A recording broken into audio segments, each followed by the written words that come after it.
उस तरीका से चलना है जो तरीका क्या हो, आसान हो।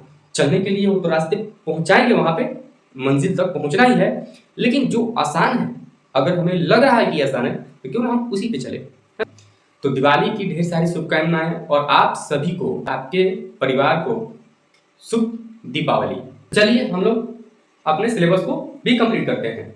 तो हमें देखना है कि इसको किस प्रकार से सॉल्व करेंगे। तो आपको बता दें कि इसके सॉल्व करने के लिए कितने नियम हैं, 3 नियम। कितने? 3। पहला प्रतिस्थापन विधि, प्रतिस्थापन विधि। सब विलोपन विधि, विलोपन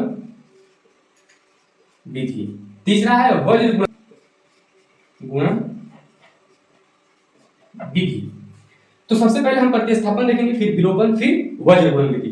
तो हम सबसे पहले चलते हैं प्रतिस्थापन विधि। प्रतिस्थापन विधि क्या होता है? प्रतिस्थापन विधि, प्रतिस्थापन विधि अगर सीधा सीधा कहें तो यानी किसी एक चर का मान दूसरे चर में व्यक्त करना, दूसरे चरों के पद में क्या करना, उसे व्यक्त करना ही क्या है, प्रतिस्थापन विधि। कि x प्लस वाई बराबर 14 और x बराबर हम क्या लिख सकते हैं, 4 प्लस वाई। यानी कि ये x एक चर का मान दूसरे चर के पद में लिख देना। जैसे x की जगह पे हमारा क्या है, ये 4 प्लस वाई, 4 प्लस वाई और प्लस ये y का y बराबर 40। x था यहां पर पहले से, लेकिन हमने उसके जगह पे कुछ और ही स्थापित कर दिया। पहले से स्थापित था लेकिन दोबारा कुछ और स्थापित कर दिए, तो मतलब क्या, प्रतिस्थापित कर दिए। और यही होता है प्रतिस्थापन विधि, और इसी के माध्यम से हम लोग इसे सॉल्व करने वाले हैं। चलिए तो देखते हैं किस तरह से इसे सॉल्व करेंगे। पहले सबसे हमारा पहला काम है कि इसको मान लेंगे। क्या मानेंगे? x प्लस वाई बराबर 14 को मानेंगे समीकरण फर्स्ट, और x माइनस वाई बराबर 4 को समीकरण सेकेंड। उसके बाद हम चलेंगे समीकरण फर्स्ट या सेकेंड से। तो हम लिखेंगे समीकरण सेकेंड से। क्या है समीकरण सेकेंड? x माइनस वाई बराबर 4। तो x बराबर क्या हो जाएगा, 4 प्लस वाई। इसके बाद x का मान समीकरण फर्स्ट में रखने पर, अब देखिए जो हमारा x का मान स्थापित करना है, तो यहां भी है, यहां पर भी स्थापित कर सकते हैं, यहां पर भी स्थापित कर सकते हैं, लेकिन हम यहां बात को ध्यान देंगे कि हमने किससे जो है x का मान निकाला है। समीकरण फर्स्ट से निकाले हैं या सेकंड से निकाले हैं? अगर फर्स्ट से निकाले तो सेकंड में रखेंगे, अगर सेकंड से निकाले हैं तो फर्स्ट में रखेंगे। उसके बाद यह x का मान हमें समीकरण फर्स्ट में रखना है, तो सबसे पहले समीकरण फर्स्ट क्या है उसे दिखाएंगे। यहाँ पे क्या है, x प्लस वाई बराबर 14, ये हमारा समीकरण फर्स्ट है। अब इसमें x का मान देखिए क्या है, 4 प्लस वाई। x के जगह पे ही पहले से स्थापित है, लेकिन दोबारा इसका मान हम क्या रखेंगे, दूसरा। तो a 4 प्लस वाई और ये प्लस वाई का y बराबर 14। अब क्या होगा, तो 4 प्लस वाई प्लस वाई बराबर 14। तो 4 प्लस क्या हो गया, 2y बराबर 14। देखिए यहाँ पर 2y बराबर, अगर ये 14 है, 14 में से 4 घट जाएगा, कितना हो जाएगा, 2। तो 2y बराबर -4, 2y बराबर 10, और ये 2 से 2 बचे 10। तो y का मान कितना आ गया, 5। यानी एक चर का मान निकल गया। दो चर है x y का ही मान हमें ज्ञात करना है। तो उसके बाद हम फटाफट y का मान समीकरण सेकंड में रख लेंगे। समीकरण सेकंड में रखने पर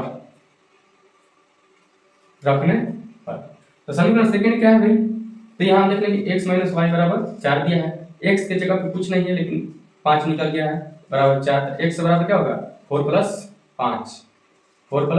5, x बराबर 9। अब एक कंडीशन और आता है कि जो हमने इतना यहाँ पर लिखा, ये वाला क्यों नहीं बैठा लिए? बैठा सकते हैं, हाँ, तो बिल्कुल आप ये बैठा सकते हैं। यानी कि समीकरण सेकंड ना लेके इसको आप थर्ड मान लीजिए।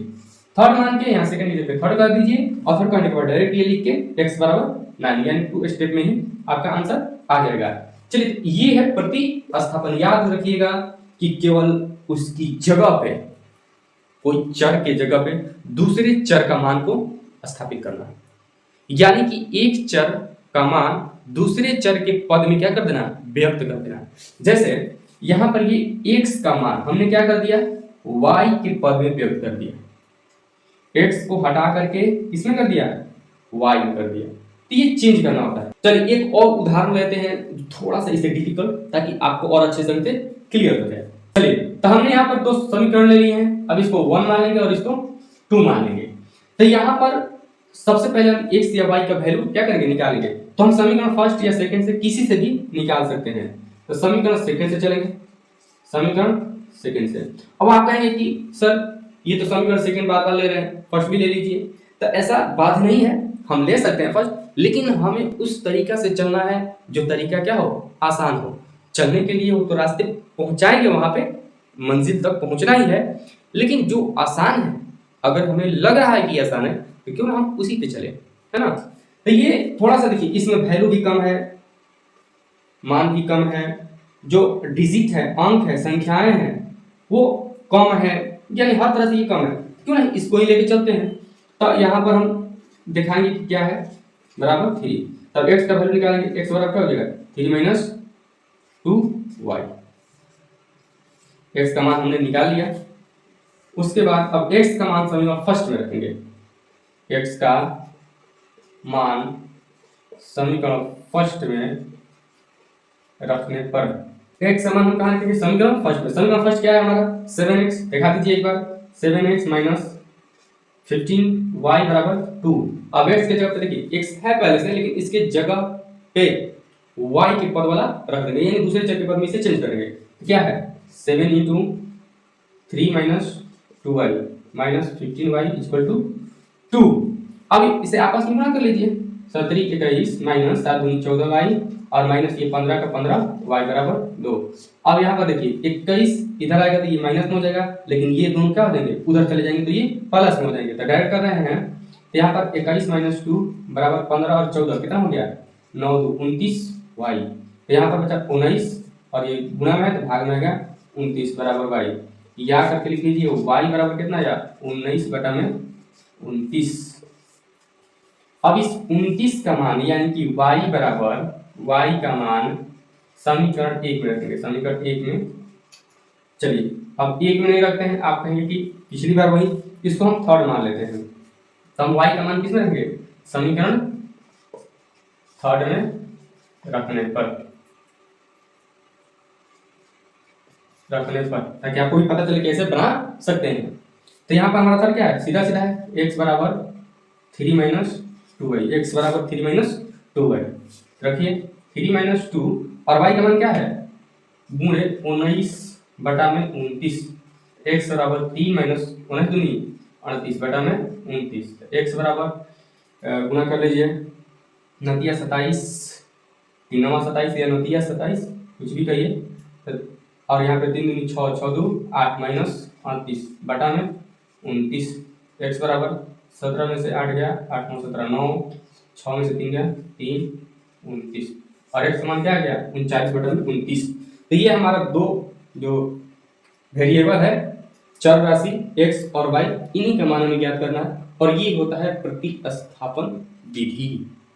अगर इतना समझ गए हैं तो अगले क्लास में हम लोग देखेंगे विलोपन विधि, और उसके बाद देखेंगे वज्र गुणन विधि, और उसके बाद एक लास्ट पॉइंट बचेगा हमारा, वो क्या कि अगर ये तो हमने कहा रैखिक समीकरण है, रैखिक है, आप जानते हैं कि उसका घात क्या होना चाहिए 1। रैखिक का कितना घात होता है 1। अगर घात माइनस में हो या 2 हो तो रैखिक नहीं कहलाता है। तो फिर अगर रैखिक न हो तो उसे किस तरह से रैखिक में हम चेंज करेंगे, यह भी हम क्या करेंगे सीखेंगे।